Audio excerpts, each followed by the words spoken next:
আজ রোজকার মতো বাচ্চাদের খেতে দিতে গেছি, কিন্তু খেতে দিতে গিয়ে একটা জিনিস নোটিস করলাম, লালু বেশিক্ষণ দাঁড়াতে পারছে না। আমি এখন যখন দেখলাম যে ও সবার সাথে দৌড়ে দৌড়ে আসলো, এতটুকু দেখলাম, তারপরে দেখলাম যে বসে পড়লো। আমি ভাবছি কি, প্রথম কয়েকদিন তোমাদেরকে বলেছিলাম যে ওর হয়তো শরীরটা ভালো না, কিন্তু তারপর দেখছি এদিক ওদিক তো ঘুরে বেড়াচ্ছে। আর কুকুরদের একটা নিয়ম আছে, একজন চেল্লালে বা একজন কারোর পেছনে দৌড়ালে সবাই দৌড়ায়, তো সেই জন্যই হয়তো দৌড়াচ্ছে। অত তো চোখে আমি রাখতে পারি না, নানান কাছে তো ব্যস্ত থাকি।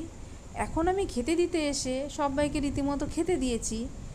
ও না এখন বসে পড়েছে। আমি ওকে বলছি, কিরে নাটক করছিস, আমাকে দেখে বসে পড়ছিস, তার মানে তোর সামনে গিয়ে খেতে দিয়ে আসবো বলে বাকি বাচ্চাদের তো আমি যথারীতি যেরকম খেতে দিই সেরকম খেতে দিচ্ছি, আর ওকেও দিয়েছি। ওর কাছে গেছেও না, ঠিক করে খাচ্ছে না, বেশ কয়েকদিন ধরে দেখছি আমি, কিন্তু ও ঠিক করে খাচ্ছে না।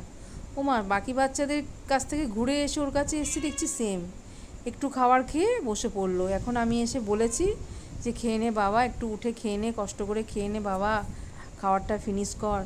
ওর একটা গুণ এত ভালো, প্রত্যেকটা বাচ্চা খাবার ছেড়ে দেবে, প্রত্যেকটা বাচ্চার বাটিতে গিয়ে পুরো খাবারটাকে একদম শেষ করে দেবে। আমি সবসময় বলতাম যে তুই তো আমার মতো হয়েছিস রে, একদম ভাত নষ্ট করিস না, অন্য জিনিসটা নষ্ট করিস না। আর সেই লালু এখন দেখছি খাবার কমপ্লিট তো করছেই না। আর ওই যে ভেবলি আছে না, ওকে তাড়িয়ে তাড়িয়ে গিয়ে খেত, আমি দাঁড়িয়ে থাকতাম, আর সে নিজের খাবারটাও খাওয়ার তার শক্তি নেই, বসে পড়ছে, জানি না কী হবে। যাই হোক, তোমরা